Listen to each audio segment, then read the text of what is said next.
inyong gihatag. Gihatag na ako sa gikuan ako sa maayo. Muna naami karon, naami balay. Dili ko gusto nga ang tanan mawala sa ako ang kamot nga walay handuman.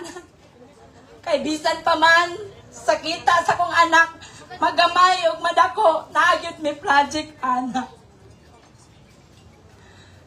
Unya, sa tanan nga naghatag og mga bulak, salamat sa inyo. Dili ta naman mo maisa-isa.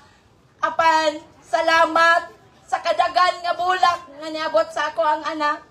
Salamat.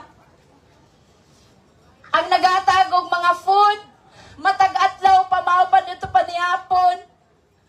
Salamat sa mga snack. Salamat sa tanan nga inyong gipaabot sa ako. Labi na usab katong nangunay pagbantay sa ako ang anak, mga barangay tanod, tanan. Dili na ako isa-isahon. Salamat sa inyo. O mga international nga nagpaabot og condolences, Luzon, Visayas, Mindanao nagpaabot og gugma.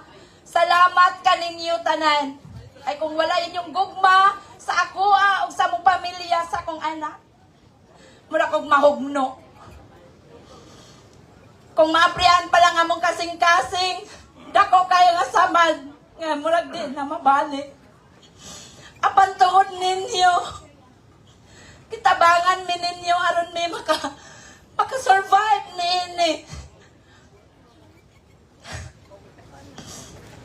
Aron sa tanan, luyo sa kasubo, malipay manusog kami.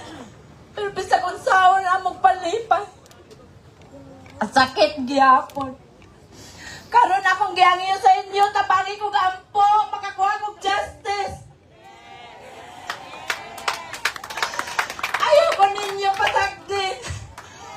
Kaya kung ako lang, isa rin ako di makaya. Dapat kita tanan. Ato kining makabot, labi na sa kong anak. Salamat, og dili na ko taman.